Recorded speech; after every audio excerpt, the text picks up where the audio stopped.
Hello friend, welcome back to my channel and নিউতার blog. আশা করি তোমরা সবাই ভালো আছো, আমিও খুব ভালো আছি। তাই চলে এসেছি নতুন একটা ভিডিওর সঙ্গে। তো আগের ভিডিওতে আমি তোমাদেরকে জিজ্ঞাসা করেছিলাম তোমরা কী ধরনের ভিডিও দেখতে চাও, কমেন্ট করো। তো সেখানে অনেকেই বলেছো ডেলি লাইফস্টাইল ব্লগ দেখতে চাও। তো তার জন্য আমি আজকে নিয়ে চলে এসেছি একটা ডেলি লাইফস্টাইল ব্লগ। তো আজকের সারাদিন আমি কী করি না করি সেটা তোমাদের সঙ্গে শেয়ার করবো। তো আশা করছি ভিডিওটি তোমাদের ভালো লাগবে। তো চলো সম্পূর্ণ ভিডিওটা স্কিপ না করে দেখতে থাকো। আর কেউ যদি আমার চ্যানেল নতুন থাকো তাহলে অবশ্যই চ্যানেলটা সাবস্ক্রাইব করে পাশে থেকো। তো চলো কী করি না করি সেটা তোমাদের সঙ্গে শেয়ার করছি। তো তোমরা ভিডিওটি দেখতে থাকো। সকালে আমার যা করা সেগুলো করে তারপরে একটু খাওয়া দাওয়া করে তারপরে আমি চলে এসেছি রান্না করতে। আমি এখন রান্না করব। তো রান্না করতে করতে ব্লগ করার একটু অসুবিধা হয়, তার জন্য রান্না করতে একটু দেরি হয়ে যায় আর ভিডিও করতেও প্রবলেম হয়। তার জন্য আমি রান্নাটা তোমাদের সঙ্গে শেয়ার করছি না। তো আমি রান্নাটা করে নিই, তারপর আমার তোমাদের সঙ্গে দেখা হচ্ছে। আর কি রান্না করবো সেটা তোমাদের সঙ্গে শেয়ার করছি। তো আজ আমি ফার্স্ট টাইম করব এঁচোড়ের তরকারি। তরকারি কী করে রান্না করতে হয় সেটা আমি ঠিকঠাক জানি না। তো নিজের মতো নিজে রান্না করব। তো তার জন্য তোমাদের সঙ্গে আমি সেটা শেয়ার করছি না। তো আগে রান্নাটা করে নিই, দেখি যে নিজের মনের মতো করে খেতে কেমন টেস্ট হয়েছে, তারপরে না হয় অন্য কোনো ব্লগে তোমাদের সঙ্গে শেয়ার করব। তো নিজের মতো করে একটু রান্না করে নিই।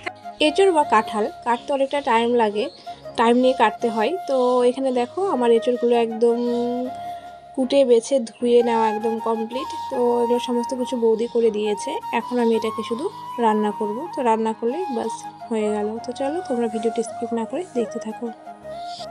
A few moments later.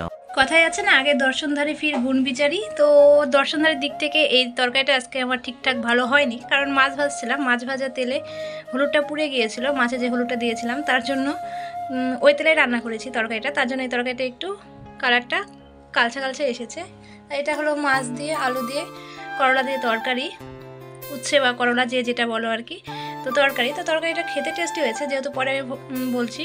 তো খেতে টেস্টি হয়েছে, কিন্তু দেখতে কিন্তু একদমই যে খুবই খারাপ হয়েছে তা না, মানে একটু রংটা কালচে কালচে দেখাচ্ছে এই কারণে। আর আমরা সাধারণত বাড়িতে খাওয়ার তরকারিতে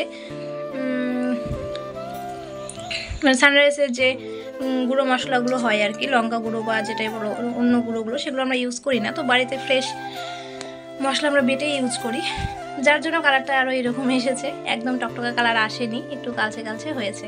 তো আর যেটা রান্না করেছি সেটা তোমাদের তো আগেই বললাম। আর যেটা করবো সেটা হলো কাঁঠালের তরকারি। তো এই আমার কাঁঠালের তরকারি, এটার কালার কিন্তু একদম ঠিকঠাক এসেছে। ফোনে কিন্তু অতটা বোঝা যাচ্ছে না, কাঁঠালটা একটু হ্যাঁ এবার একটু ঠিক বোঝা যাচ্ছে। তো এই হলো আমার কাঁঠালের তরকারি। তো প্রথমে যেটা বললাম, কাঁঠালের তরকারি আমি আমার নিজের মনের মতো করে নিজের ইচ্ছে মতো বানাবো। তো সেরকমভাবে বানিয়েছি, খেতেও বেশ ভালোই হয়েছিল। আর যেটা করেছি সেটা হলো এই যে আমের চাটনি। তো আমের চাটনি করার পর আমার ভাস্তি খেয়ে নিয়েছে অনেকটা, আর অল্প একটু আছে। আর বেশি চাটনি বানাইনি আজকে, মানে একটা আম ছিল, একটা আম দিয়ে বানিয়েছি, যার জন্য অল্প একটু হয়েছে, বেশি হয়নি। তো চলো, এই ছিল আজকে আমার রেসিপি বা রান্নাবান্না। তো ফ্রেন্ড, আজকে কী রান্না করেছি সেটা তো তোমাদের সঙ্গে শেয়ার করেছি। তারপরে ব্লগটা আমার করা হয়নি। তারপরে আমি একদম স্নান খাওয়া করে তারপরে ফ্রেশ হয়ে তারপরে আসলাম তোমাদের সামনে। তো আমি ব্লগ করার কথা ভুলে গিয়েছিলাম, আমি গিয়ে শুয়ে পড়েছিলাম। তারপরে হঠাৎ মনে হলো আমি তো ব্লগ শুরু করেছি। তো তার জন্য আবার উঠে আসলাম তোমাদের সঙ্গে আবার কিছু কথা শেয়ার করতে। তো রান্না করা কমপ্লিট, স্নান খাওয়া একদম সমস্ত কিছু কমপ্লিট। দেখো আমাদের গাছের আম, তো সব দিকে আমের আটি ডেবে গিয়েছে, মানে আটিগুলো শক্ত হয়ে গেছে। আমাদের গাছের আমের কিন্তু এখনও আটি ডাবেনি। চলো আমাদের গাছে কেমন আম ধরেছে সেটা তোমাদের সঙ্গে শেয়ার করি। আমাদের এই আমের গাছগুলো কিন্তু খুব বড় বড় না, ছোট ছোট আমের গাছ। আর এবার প্রথম আম ধরেছে, তো তার জন্য তো তোমরা দেখতেই পাচ্ছ যে খুবই যে আম ধরেছে তা কিন্তু না। আর এবার একটু আম সব গাছে কমই হয়েছে। তো আমাদের গাছেও আম হয়েছে, এবার প্রথম আম হয়েছে, কিন্তু খুব বেশি আম হয়নি, অল্প কিছু পরিমাণে আম হয়েছে। তবে যা হয়েছে অনেকটাই হয়েছে। ফোনে আমি অত উপরে দেখে হয়তো বোঝাতে পারছি না, তবে নতুন গাছে নতুন ফল হলে বেশ ভালো লাগে। এখন আমার সমস্ত কাজবাজ কমপ্লিট, এখন বাজে 2টো। আর এখন আমি একটু ঘুমাবো, একটু শোবো, একটু রেস্ট নেবো, এটাই। তো আরেকটা কাজ আছে, সেটা হলো যারা আমার পুরনো সাবস্ক্রাইবার তারা তো জানো 2টোর থেকে আমি কি করি। তো হ্যাঁ, ইউটিউবে ভিডিও ছাড়বো আর অন্যদের ভিডিও দেখবো। সবার কাছ থেকে যেমন সাপোর্ট নিই সেরকম সাপোর্ট তো করতেও হয়। তো আমি যেরকম সাপোর্ট নিই সেরকমভাবে সবাইকে সাপোর্ট করি। তো এখন সবার ভিডিও দেখবো আর শুয়ে থেকে একটু রেস্ট নেবো, তারপর একটু ঘুমাবো। তো এই হলো এখন আমার কাজ, তার সমস্ত কাজবাজ কমপ্লিট। আর আমাদের কাছে কেমন আম ধরেছে সেটা তোমাদের সঙ্গে শেয়ার করলাম। তো কেমন লাগলো সেটা অবশ্যই কমেন্ট করে জানি। তো এখন আমি ঘুমাতে চলে আসলাম। আর এই আমার ছোট্ট সোনা ঘুমিয়ে গেছে, ঘুমাচ্ছে। তো আমি ওর সঙ্গেই ঘুমাবো, এখানেই আমি ঘুমাই রোজ দিন ওর সঙ্গে। তো একটু ঘুমিয়ে নেব, তো তারপর আবার ঘুম থেকে উঠে তোমাদের সঙ্গে কথা হচ্ছে। তো চলো ভিডিওটা তোমরা স্কিপ না করে দেখতে থাকো। 2000 years later. তো ফ্রেন্ড ঘুম থেকে ওঠার পর আমি আর ভিডিও করার টাইম পাইনি, কারণ পড়াতে যাওয়ার টাইম হয়ে গেছিলো, তার জন্য তখন আমি পড়াতে চলে গিয়েছিলাম, তার জন্য আর ভিডিও করা হয়নি। তো এখন আমি বাড়ি আসলাম, বাড়ি এসে এই যে এটা আমার বোন, তো বোনকে কোলে নিলাম, ওর সঙ্গে একটু নিয়ে থাকবো, আর সন্ধ্যা লেগে গেছে, এরপর ভাত থেকে পড়াতে বসবো। বাড়িতে এসে আমি চেয়ারে বসতে গিয়ে দেখি যে আমাদের বাড়িতে একটা নতুন অতিথি এসেছে। অতিথি বলতে এই যে হ্যাঁ দেখতেই পাচ্ছ এটা কি, তো এটা হলো একটা সুন্দর প্রজাপতি। প্রজাপতিটা দেখো কতটা কিউট, কতটা সুন্দর দেখতে, গায়ে আবার লাভ লাভ।